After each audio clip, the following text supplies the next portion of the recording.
가장 중요한 국면 중에 하나가 이번에 정청래 대표 체제에서 만든 국회 국정감사가 아닐까 싶은데 여느 때와 달리 통상적인 국정감사는 입법부가 행정부를 견제하는 사례가 굉장히 많았는데 이번 국감의 특이점이라고 한다면은 사법부를 향한 국회의 견제가 어느 정도까지 제대로 정확하게 이루어질 수 있는지 사람들이 관심을 끌고 있는 것이고 당장 다음 주 월요일에 대법원 국정감사가 예정이 돼 있고 수요일에는 대법원 현장 국감을 한다고 하던데 아마도 가장 큰 관심사는 조희대 대법원장을 상대로 한 실질적인 증인 신문이 이루어질 수 있을까 요 부분인 것 같습니다. 요런님. 네, 저는 지난번에 이제 조희대 청문회가 뭐 맹탕이었네 아니네 이제 이런 얘기 하지만은 결과적으로는 거기서 나온 여러 가지 것들을 토대로 해서 이번에 국감이 이루어지는 거라고 보고요. 그 다음에 그동안에는 대법원이나 이런 쪽에는 사실 별로 그렇게까지 뭘 해봐야 된다 생각을 안 했어요. 형식적으로 한 게 많았고 당연히 잘했겠거든 이제 이랬는데 이번에 조희대 대법원장의 사건을 보면서 그게 아닐 수 있겠구나. 여기도 사실은 이제 행정적인 감시나 입법부의 매의 눈이 필요하겠구나라는 네. 걸 깨달은 것 같아요. 그런 의미에서 많은 사람들이 그래요. 대법원에 가봤자 뭘 하겠다고 국감을 하느냐. 현장 감정 같은 거 해서 무슨 의미가 있냐 이러는데 저는 아니라고 봐요. 그걸 해야 실질적으로 정말로 그 당시에 전원합의체를 어떻게 넘어갔는지 실제 6만 장, 7만 장짜리 로그 기록이 필요한 건지 아닌지 그다음에 재판연구관들하고 이 위에 있는 그 대법관들하고 관계가 어떻게 되는 건지 실제 75평을 다 써야 되는 건지 실제 여기에 대법관 증언을 할 수 있는 구조가 아닌지 뭔지 이런 거 다 알 수가 있는 거예요. 사람이 자기 눈으로 봐가지고 시스템을 정확히 이해하고 나면 전체적인 그림이 나오잖아요. 근데 그동안에는 전부 다 서류만으로만 이렇게 갖다 주는 것만 가지고 읽었단 말이에요. 떠다주는 밥만 그냥 먹었단 말이에요. 내가 맛을 봐야 되고 이 집에 쌀이 어디 들어있는지 이 쌀 말고 여기다 콩을 넣어도 되는지 이건 자기가 가서 봐야 되는 거거든요. 그런 의미에서 그리고 또한 이 사법부라고 하는 것이 정말 성역이 아니다라는 걸 이번에 깨달아야 된다고 생각해요. 그래서 입법부가 가서 뭐 간섭하겠다는 뜻이 아니라 그럼요. 사법부의 독립을 유지하되 우리가 이해를 좀 하겠다는 취지로 나는 이번에 국감과 현장 감사가 이루어지는 거라고 보거든요. 그런 의미에서 전 이번에 잘하고 있다 생각합니다. 아니 정말로 말씀 듣고 보니까 우리가 대통령이 일하는 공간이 집무실은 카메라가 다 들어가서 모든 공간을 한 번씩 다 봤잖아. 심지어 윤석열 정부 때도 윤석열이 일했던 집무실을 우리 국민들이 다 다 봤죠. 봤어요. 네. 근데 왜 대법원장이 일하는 집무실은 우리가 몰라야 되는 겁니까? 그러니까. 우리 세금으로 운영이 되는데 그러지 않습니까? 맞습니다. 게다가 운행일지도 작성 안 한대잖아요. 원래 공무원이 그 차는 사실 나라에서 주는 세금으로 운영되는 그 차잖아요. 운전하시는 분도 마찬가지고.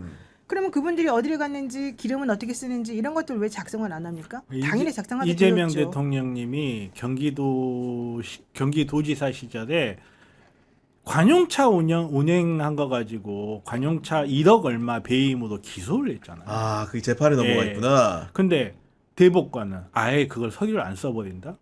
거기에 대한 재밌는 판례가 있습니다. 뭐냐면 서류를 안 썼다면 거기에 대한 입증 책임은 피고인이 해야 되는 거고 입증을 못했으면 유죄의 근거로 사용할 수 있다. 무조건 기소 가능성이 있다는 거죠. 쉽게 얘기하면. 그럼 본인은 왜 그거를 작성도 안 해? 본인은 나중에 그러겠지. 나중에 그거 문제 되잖아. 제가 100% 예언합니다. 그 작성을 내가 하냐, 쟤가 하지. 쟤가 문제다.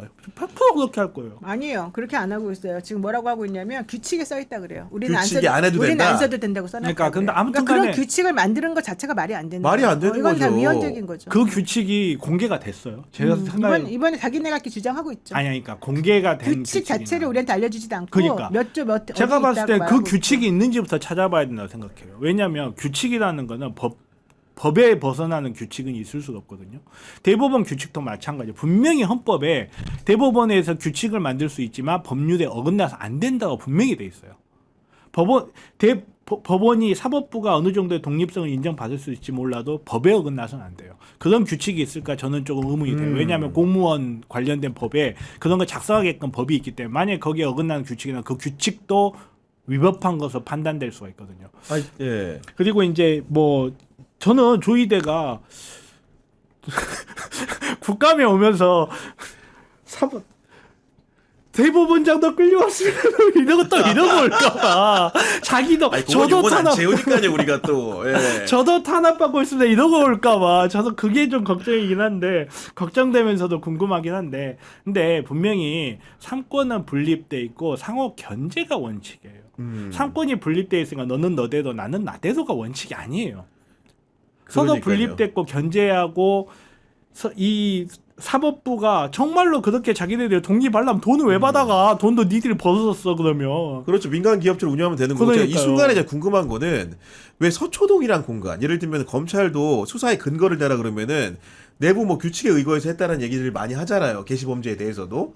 그리고 법원도 보면은 우리 국민들이 세금으로 운영되는 기관임에도 불구하고 여러 가지 이제 그 근거를 대라 그러면 내부 규칙이라고 하고 전문 공개를 안 합니다. 꼭 소송을 가서 끝까지 행정법원에서 판결이 나야만 공개를 하게 되는데 어떻게 보면 국민 실생활과 맞닿아 있고 심지어는 피의자 피고인이라는 굉장히 어려운 순간에서 그 상황들을 맞닥뜨리는 건데 그런 내부에 있는 규칙들을 왜 우리 국민들한테 온전하게 공개하지 않는 겁니까? 찾아보면 돼요. 찾아보면 나와요, 보니까. 예, 규칙 같은 그래요? 거 찾아보면 예, 찾아보면 나와요. 나와요. 아니 예. 근데 대검찰청에서도 그 규칙 공개 안 한 규칙 그 그러니까 법원까지 가서 규칙은 나오는데 내부 지침은 안 보여줘요. 지침이 안 나오는 거구나. 지침이 안 보여줘요. 네. 대법원 규칙 그때 같은 거 아니 찾으시면 대검도 그때 규칙 가지고 공개를 끝내 안 한 걸로 근데 예규였나? 아무튼 그런, 예규도 규칙의 영역이 속합니까? 그렇죠. 예. 아무튼 그런 부분이 있는데 이게 기본적으로는 그런 건 다 공개를 하게끔 돼 있어요. 왜냐하면 아니 내 삶에 영향을 줄 수 있는 게 비밀로 돼 있으면 국민들이 법을 어떻게 지켜요? 법을 모르면. 그러니까요. 그런 것처럼 그러니까 뭐 사무행정 규칙 뭐 이런 거는 외부로 공개가 안 되는 경우가 있을 수도 있는데 대부분 그런 게 공개가 되는데 사실 우리나라 법원은 진짜 문제가 뭐냐면 원래 재판도 공개가 원칙이에요.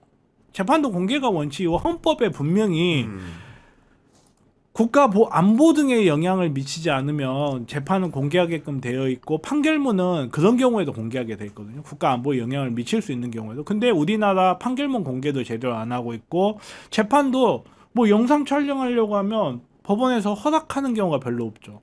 헌법은 분명히 공개하라고 되어 있는데. 그리고 재판을 공개하는 거는 판사들 위한 게 아니에요. 피고인들을 위한 거지. 국민들을 위한 거기도 그렇습니다. 하고. 재판을 받는 사람, 당사자. 당사자를 위한 거예요. 근데 그거를 판사가 결정해가지고 안 돼, 이거 결정하면 안 돼, 이런 식으로 간단 말이에요. 그러니까 정말 우리나라 사법부는 자기네들이 갖고 있는 법의 해석에 그리고 법에 대한 판단의 능력을 자기네들 독점을 하고 있음을 기여로 해서 그걸 자기네들의 이익으로 쓰고 있는 거거든요.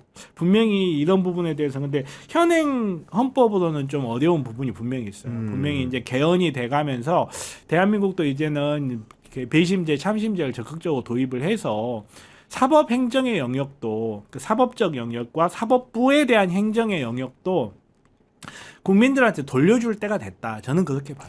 제가 잠깐 찾아보니까 노영민 선생님 말씀대로 대체로 그 예규라는 건 지침이네요. 지침을 공개 안 한 것들이 많았던 건데 여하간 지침이라고는 하더라도 당사자성이 있는 사람들은 알아야 될 권리가 있기 그럼요. 때문에 그럼요. 근본적으로는 법원 가면 대체로 공개하라고 하는데 그거를 왜 이렇게 싸우면서 공개하지 않는지는 이해가 안 된다는 거죠. 그러니까. 아니 이해는 네. 되죠. 아니 법원은 그래요. 우리 거는 공개 안 하지만 남의 건 다 공개하는데. 남의 건다 공개. 우리는 이렇게 성역이고 그러니까 우리는 안 해도 되는데 니네 건 다 해야지. 그러니까 이래요. 정보가 권력이거든요. 모든 사람들이 권력은 촉끝에서 나온다라고 이야기는 하지만 21세기에 들어와서 권력은 정보에서 나와요. 근데 그 정보를 사법부가 독점하는 거예요. 사실 따지고 보면 검찰개혁이나 그리고 경찰 비대화를 우려하는 것도 따지고 보면 정보의 개혁이고 정보의 비대화를 우려하는 거거든요. 근데 사법부는 그 정보를 자기네들이 독점하고 놓아주질 않는 거예요. 그리고 자기네들 영역 안에 있는 특히 재판 관련된 거는 자기네들 말로는 뭐 재판에 관련된 거기 때문에 뭐 이렇게 편견을 심어줄 수 있다 뭐 이런 식으로 아니 그렇게 따지면 자기네들 맨날 법과 원칙대로만 하는데 편견이 왜 생겨 말도 안 되는 거거든요. 그러니까 그 정보의 독점을 국민들한테 돌려받을 때가 됐다 이제는. 예전에는 어땠을지 모르겠는데 87년 체제에는 어땠을지 모르겠는데 이제 우리 국민들도 충분히 성숙이 됐고 판단할 능력을 갖고 있고 그리고 사법이라는 것도 결국은 국민들의 권한을 위임받아서 하는 행위이기 때문에 그 과정에 국민들이 직접 참여할 수 있는 배심제와 참심제에 대한 논의를 더 이상 미룰 수가 없다. 네. 저는 그렇게 생각해요. 그리고 보면은 이제 검찰총장, 대법원장 물론 이제 다르다고 생각할 수가 있죠. 검찰총장은 어쨌든 간에 행정부 외청이긴 하지만은 행정부 소속의 공무원인 거고 그 대법원장은 사법부 소속이기 때문에 아예 다르긴 하지만은 매년 국감 때 보면은 검찰총장은 그래도 국감에 나옵니다. 근데 대법원장은 서두에 인사만 하고 들어가요. 이 관행은 도대체 제대로 된 겁니까? 안 된 겁니까? 안 됐다고 봐야죠. 제대로 안된 거죠. 답정로 네. 아니에요? 너무 답정해놓고 물어봤나요? 보니까. 그렇죠. 네. 현실적으로 해도 사실은 그래야 될 이유가 전혀 없잖아요. 다 똑같이 피감 기관이고 그러면 그 피감 기관에 장이 나와가지고 제대로 얘기해 주는 게 맞죠. 근데 그렇게 그동안에 안 해왔고 우리는 왜 그랬느냐? 이제 제일 그 법의 사법부는 최후의 보루라고 하니까 제일 보루에 있는 사람들을 이렇게 다른 사람들 밑에 이렇게 고개 숙이게 해서 그 사람의 뭐 위신이랄까 이런 걸 이제 깎아내리게 되면 결과적으로는 그 일을 하는 그 행위 자체를 우리가 깎아내린 거나 마찬가지다라고 생각하는 것 때문에 그랬던 거고요. 근데 그거의 다 모든 전제는 우리가 이렇게 하든 저렇게 하든 어쨌든 너네들은 너의 개인적인 생각하지 말고 나라를 위해서 법이라고 하는 걸 제대로 잘 지켜주고 잘 이렇게 연결시켜 줄 거라고 생각한다. 이게 사실 전제되어 있는 건데 요즘 보면은 그게 아니라는 게 하나씩 조금씩 막 나오잖아요. 그러면은 이렇게 상황이 바뀌고 이렇게 사람들이 못 믿게 된 상황이 되면 아, 우리가 너가 못 믿게 된 이 상황에 대해서 미안하다. 근데 사실은 니네가 믿어도 된다. 이런 걸 내가 스스로 보여주면 이렇게 해야 되는 게 맞는 거거든요. 그렇죠. 그렇죠. 근데 아무도 그렇게 안 하잖아요. 권위라는 거는 답변하지 않으면서 나오는 게 아니라 모든 것에 답변함으로써 나오는 거거든요. 근데 우리 사법부는 뭐든지 답변을 안 해. 답변하는 법이 없어. 그러면서 우리를 무조건 믿으래. 어떻게 믿어? 예수님도 답을 해주시는데 쥐들은 왜 답을 안 해? 그러니까 이게 정말 심각한 문제거든요.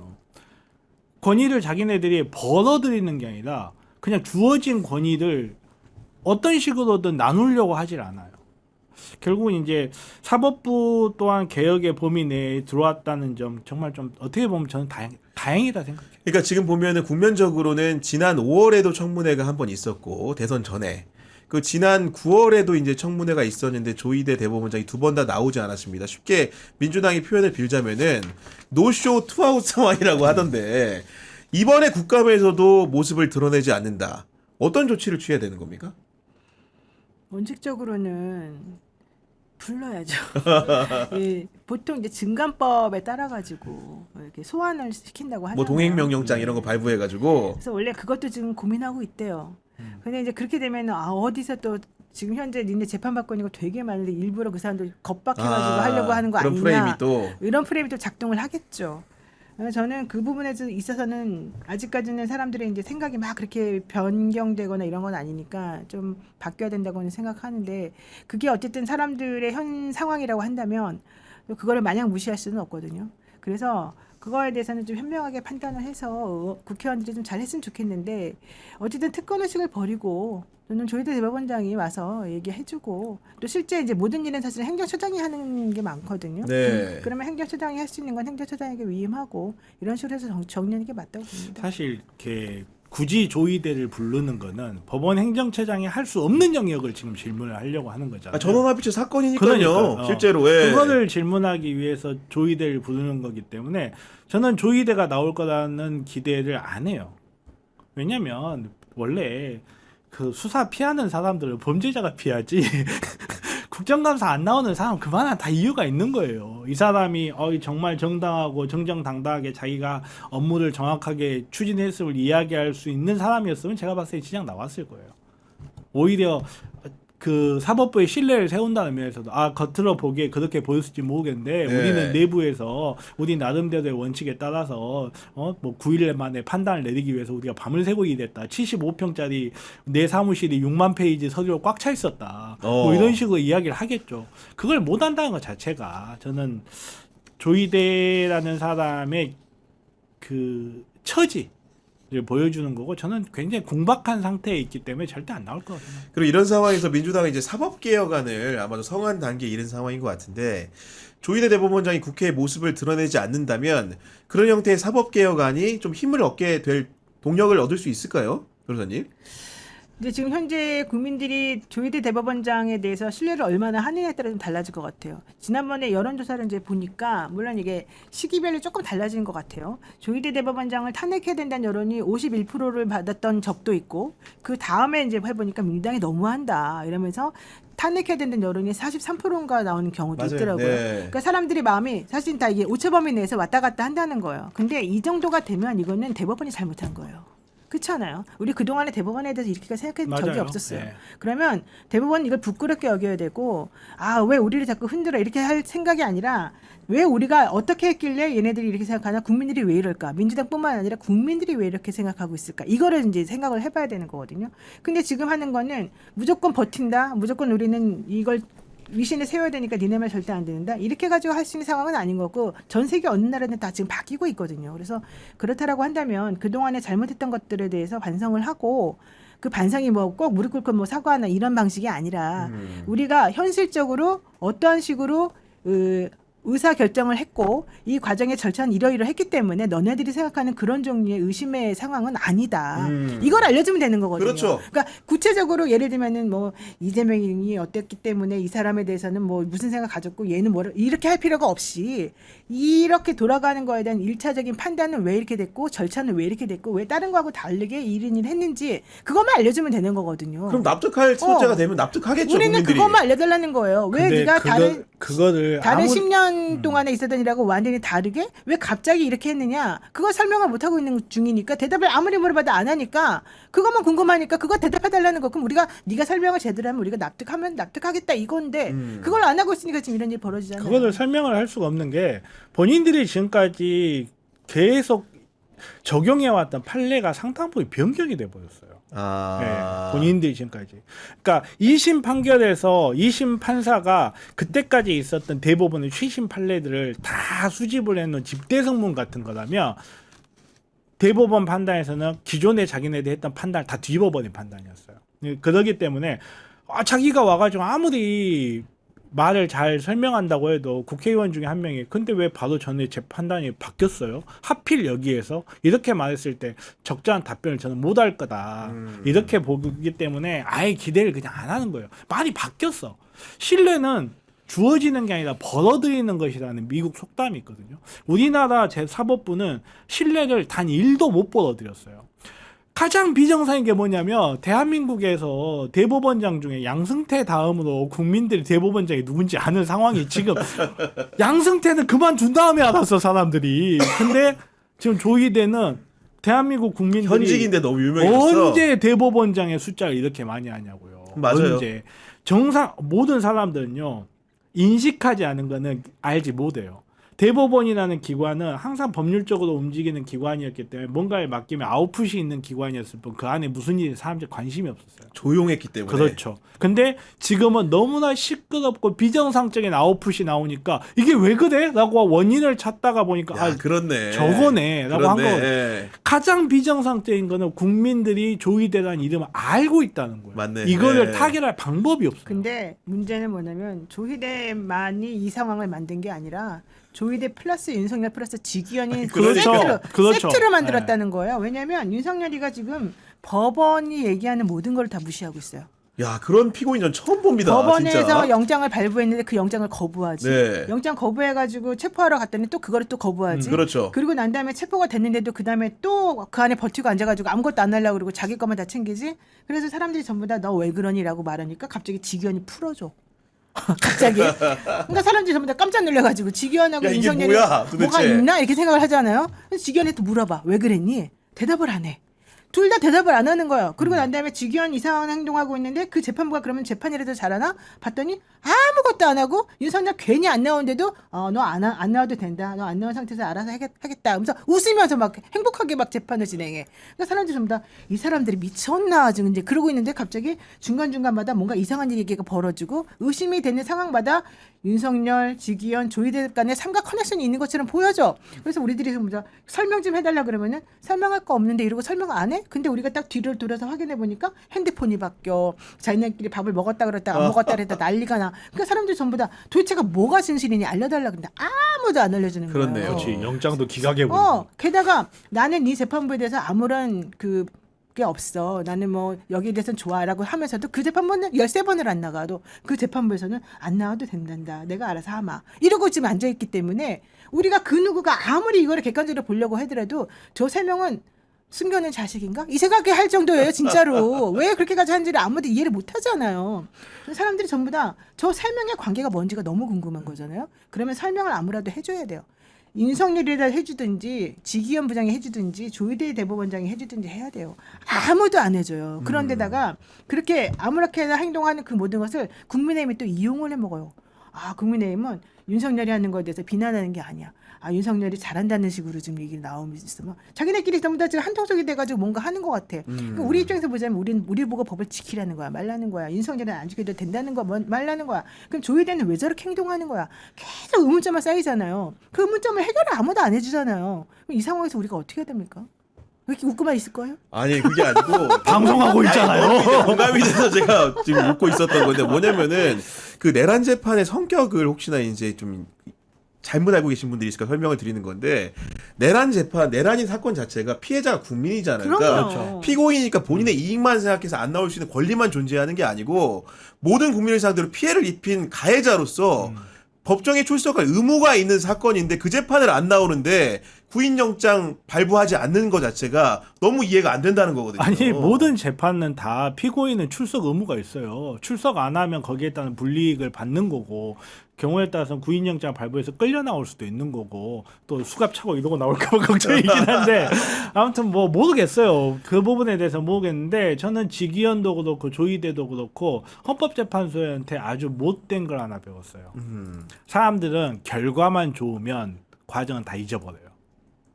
헌법재판소에서 그 파면 판결이 나오기 전 4월 4일까지에 이루어진 상황을 보면 그때까지만 해도 헌법재판소에 대한 사람들 불만의 여론이 굉장히 마음 분배했었고 조임도 많았고요. 마음도 많이 힘들었었어요.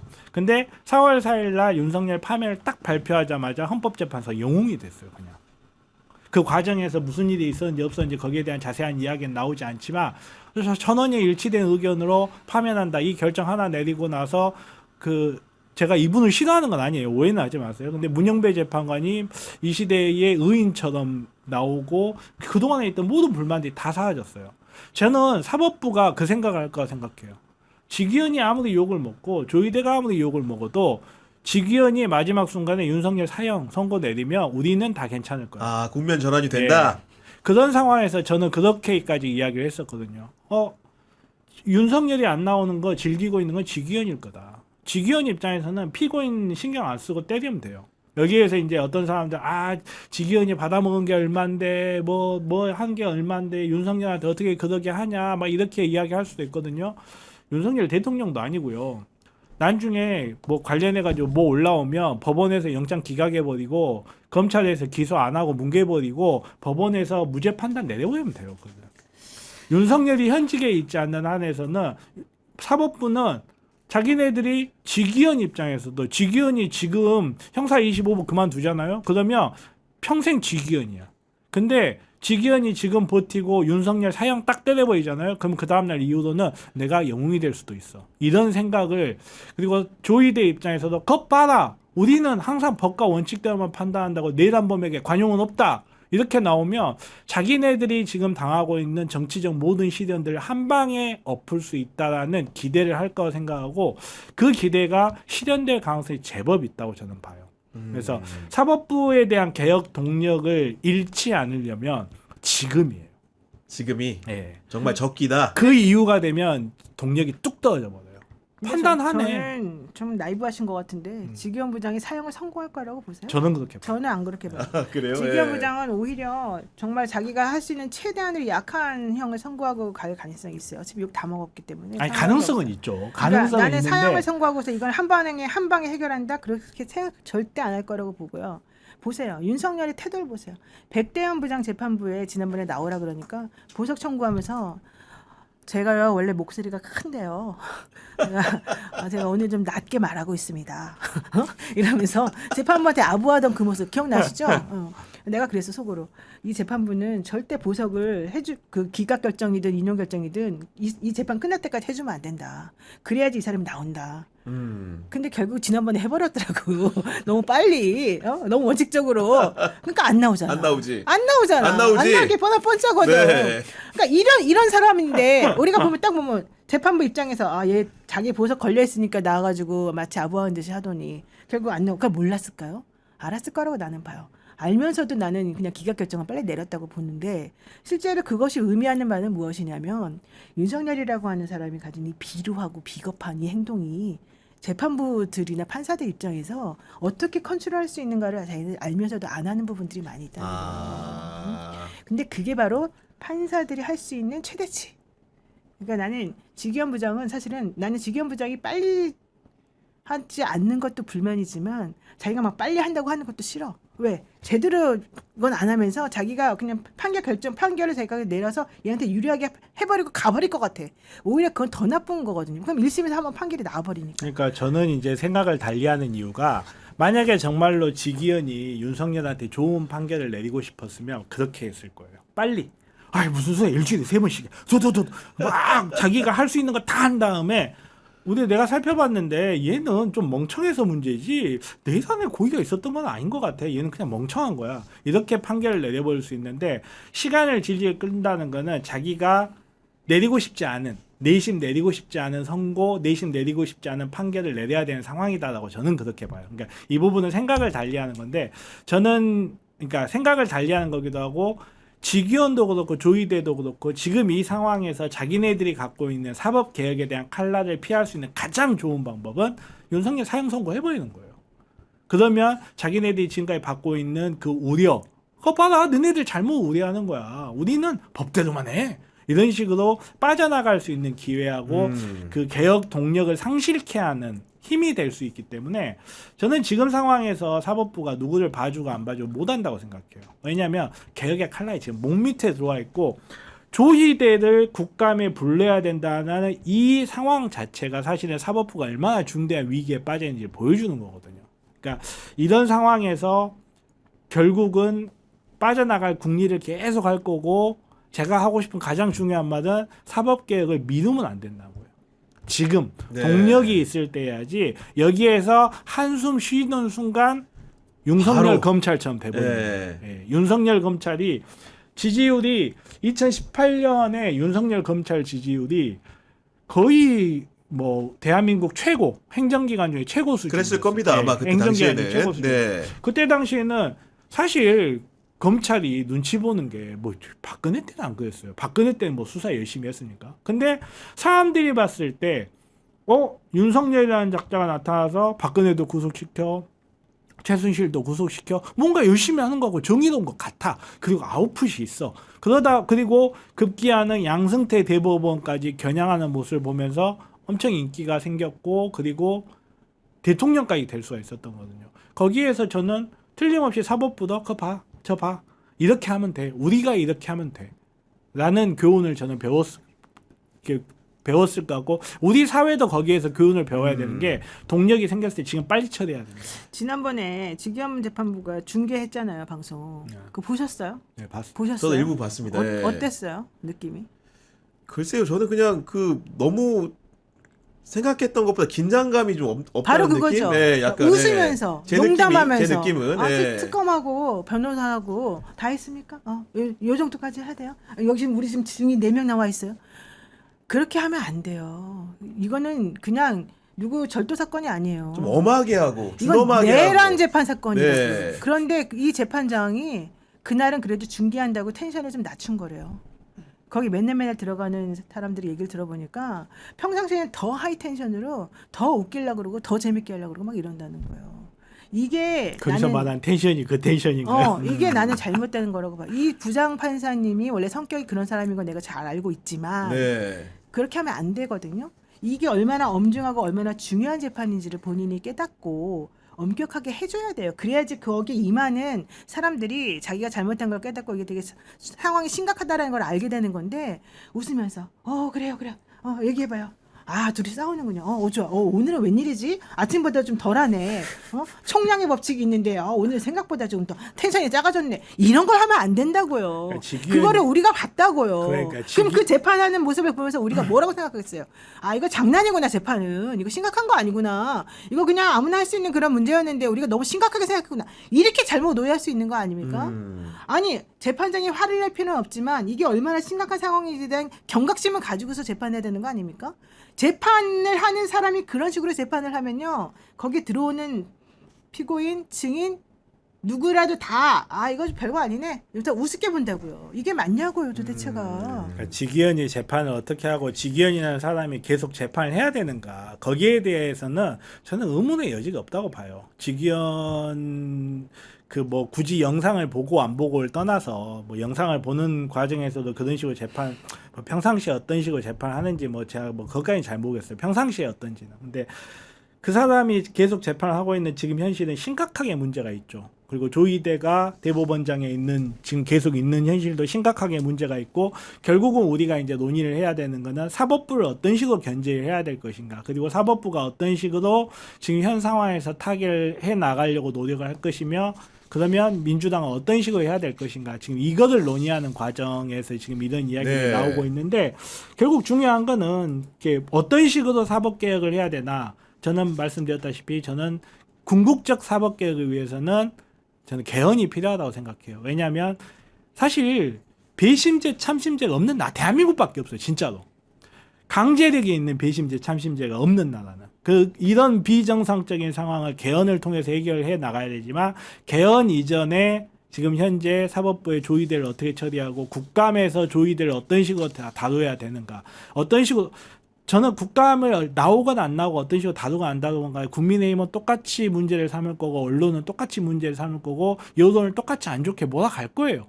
그렇다면 민주당이 그 과정에서 어떤 스탠스를 취해야 될까 하는 거는 저는 개인적으로 조의대를 일반 증인과 동일하게 취급해야 된다고 동일하게? 생각해요. 결국은 신의 자리에 있는 그들 인간의 자리로 끌어내려야 돼요. 저들도 인간과 별 다를 게 없고 사법부의 독립성이 지켜진다는 것은 대법원장이 국감에 나오는 거랑 상관이 없다는 걸 한 번쯤 국민들한테 보여줘야 된다. 그 과정을 거쳐가는 게 개혁으로 가는 길이지 계속 신의 자리에다 올려놓고 우리가 저 사람을 국감에 내려올 수 없어 이런 자세로 개혁을 한 100% 실패합니다. 그냥 인간의 자리로 돌려놔야 돼요.